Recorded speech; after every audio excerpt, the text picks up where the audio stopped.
ሁሉ ጊዜ ለአፕሊኬሽን ትጠቀሙታላችሁ ግን ቲክቶክ ማለት ነው ታውቃላችሁ? ትግስቴን ነው ጨርስ የሚያደርገው። ስኮላርሺፕ አፕላይ ለማድረግ የቱ ጋር ነው የሚጀምረው? ምንድነው ማድረግ ያለብኝ?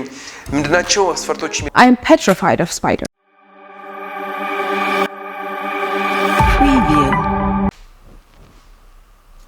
ሁሉ ጊዜ ለአፕሊኬሽን ትጠቀሙታላችሁ ግን ቲክቶክ ማለት ነው ታውቃላችሁ? ቲክቶክ ማለት ነው።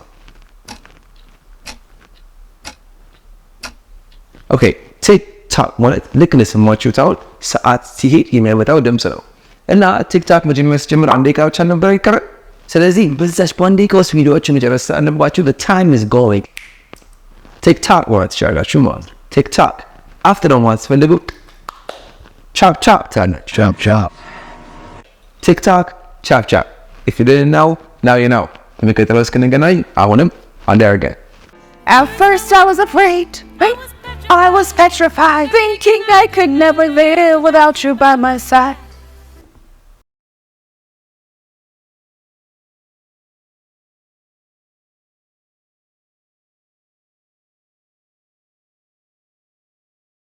It's by Gloria የምትባል artist. So ዘፈኑን ታውቁት ይሆናል ግን ሁለት ላታውቋቸው የምትችሏቸው ነገሮች እናውራ። አንደኛ petrified ምን ማለት ነው? Petrified. Yeah, petrified. It means በጣም መፍራት. So when you're really scared of something, የሆነ me for example, I am petrified of spiders, right? ሳያቸው የሚለው ነገር ራሱ በጣም ነው የሚያስፈራኝ. They're all petrified of him. I'm petrified of him. I'm petrified, yeah. What are you guys petrified of? Let us know in the comments. Another thing that you might not be familiar with, didn't know? Thinking I could never live without you by my side.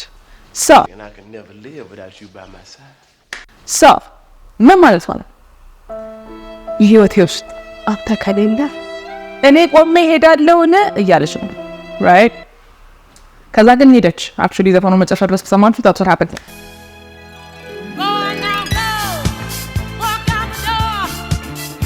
I could never live without money. ካልኩሌት ለምሳሌ ገንዘብ ማከሌለኝ እንዴት አድርጌ ሰው ሆናለሁኝ እያልኩ ነው, right? So go into the comments and let me know what is the one thing that you could never live without.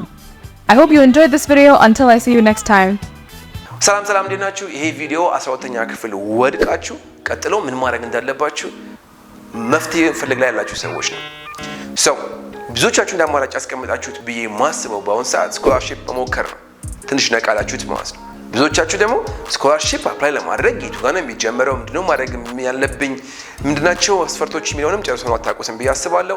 ግን ሁላችሁንም ያካተተ ፓኬጅ ዘኔ መጣ ነው። መጀመሪያ ስኮላርሺፕ አፕላይ ለማድረግ ስትፈልጉ የሚጠበቅባችሁ ነገር ምንድነው? TOEFL፣ IELTS፣ Duolingo፣ ACT የሚባሉትን ፈተናዎች ማለፍ ግዴታችሁ ነው። እነዚህ ፈተናዎች አስፈላጊነታቸው ምንድነው? እዛ ስትሄዱ ለመማር የሚያስችል የእንግሊዝኛ ችሎታ አላችሁ ወይ ነው። ሶ ይሄን ስራ ከዚህ በፊት በጣም ስንሰራ የነበረው ነገር ነው። ግን አንድ ተማሪ ከአንድ መምህር ጋር ብቻ ነበር የሚካሄደው። አሁን ግን በጣም ብዙ ተማሪዎች እኛ ጋር እየመጡ ስለሆነ ይሄንን ከግምት ውስጥ በማስገባት ዋጋ ዝቅ ለማድረግ ብዙ ተደራሽነት ለማስፋት እንዲሁም እርስ በእርስ ሀሳብ ሼር የምታደርጉትና መፍትሄ የምትፈልጉበትን መንገድ ለማመቻቸት በአንድ ክላስ ውስጥ 8 ተማሪዎች አድርገን ማስተማር ጀምረናል። ምንድነው መሰላችሁ የምናደርገው? መጀመሪያ ጋር ስትመጡ ያላችሁን እንግሊዝኛ እናይና ለዚህ ፈተና እንግሊዝኛችሁ ብቁ ነው ወይስ አይደለም የሚለውን ነገር በነፃ ኮንሰልት እናደርጋችኋለን። ከዛ ካልሆነ 3 ወር 4 ወር ወስዳችሁ ከዚህ በፊት እንደተማራችሁ ሳይሆን ውጥር አድርጋችሁ የምትማሩ ከሆነ እኛ ራሳችን ለፈተናው ብቁ እናደርጋችኋለን። እንግሊዝኛችሁ ደግሞ አሁንም ላይ አሪፍ ከሆነ ፈተናውን እንዴት እንደምትሰሩት በደንብ እናሳያችኋለን።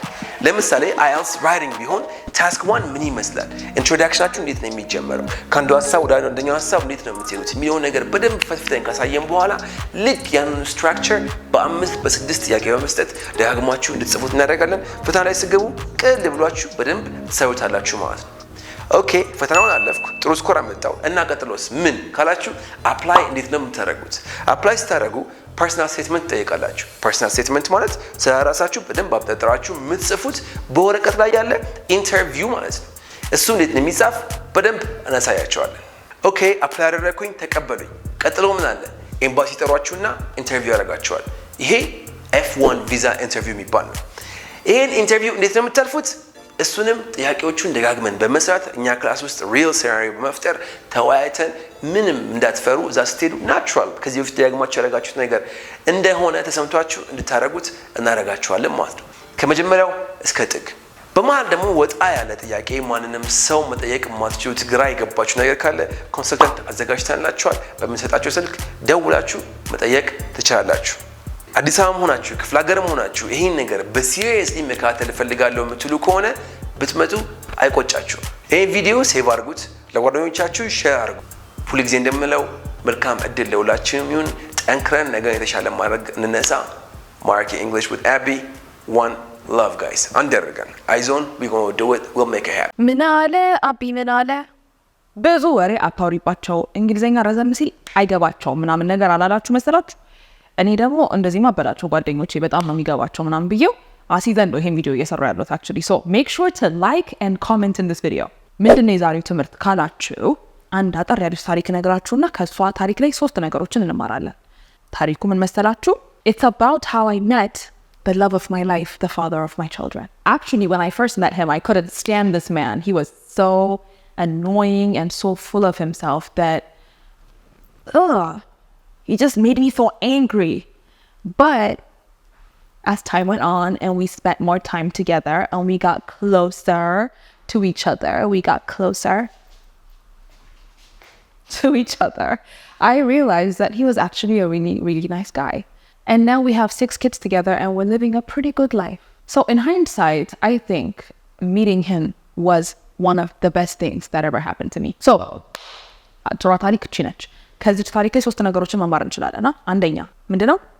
Can't stand him ስል ምን ማለት ነው? I can't stand it, I can't stand this, I can't stand that ስትሉ can't stand የሚለው የሚያሳየው መቆም አልችልም የሚለውን ሳይሆን በቃ ትግስቴን ነው ጭርስ የሚያደርግብኝ አይነት ነገር። በጣም የሚያናድዳችሁ ወይም የሚያበሳጫችሁ ሰው ሲሆን I can't stand him። አብራችሁት መሆን የማትፈልጉት like በቃ ዞር በልልኝ ካጠገቤ እስኪ ዞር በሉት የሚላችሁ ሰው ማለት ነው። ግን እንዳትሉ ነውር ነው። No, I can't stand him. Can't stand him, he can't stand me. I can't stand her. ሁለተኛ ነገር ምን ተባባል? full of himself. So full ማለት ነው መጥ አይደለ? full of himself ካልን ደግሞ ለራሱ ያለው ኦፒኒየን በጣም የሌለ እንዴ ይሄ ሰውዬ ማንንም ብሎ ነው የሚያስበው ብላችሁ እንድትሉ የሚያረጋችሁ አይነት ሰው ሲሆን full of himself ማለት እንችላለን። He's so full of himself. God, she was so full of herself. የመጨረሻ የተማራት ነገር ምንድነች? in hindsight. So hind ማለት ነው ያ እንዲያውም አንድ ጥሩ አባባል አለ hindsight is 2020. Hindsight is 2020, my friend. Hindsight is 2020, detective. So እንደ ወደ ኋላ ዞር ብላችሁ አየት ታረጉ ነገሮች መጀመሪያ ላይ ከነበሩት የበለጠ ግልጽ ሆኖ ይታያችኋል እንደማለት ነው። So አሁን እኔ in hindsight it was the best thing that happened to me ስል ወደ ኋላ ዞር ብዬ ሳየው ከሱ ጋር ያሳለፍኳቸው ጊዜያቶች በጣም አሪፍና በጣም አስደሳችና በጣም ጥሩ ነበሩ እያልኩ ነው። right? እነዚህን 3 ነገሮች ያዙ። አንደኛ can't stand him ወይንም can't stand her ወይንም can't stand it ካላችሁ ያረጉኛል እንደማለት ነው። full of himself ካላችሁ ጥጋቡ ቢሆን ስሙ ሴንስ ይሰጥ ነበረ እያላችሁ ነው። ሶስተኛ in hindsight ካላችሁ ዞር ብዬ ነገሮችን ሳይ ሊያ እንዲያ ነበረ በይ ይለኛል እንደማለት ነው። so ወደ ኋላ ሳይ ቆም ብዬ በፊት የነበሩትን ነገሮች ሳስባቸው ብዬ እላለሁ እንደማለት ነው። So I hope you guys like this video. Make sure to like it. Go to the comments and tell Abby. We'll show you who we are. Okay, thank you for watching. Much love. Bye.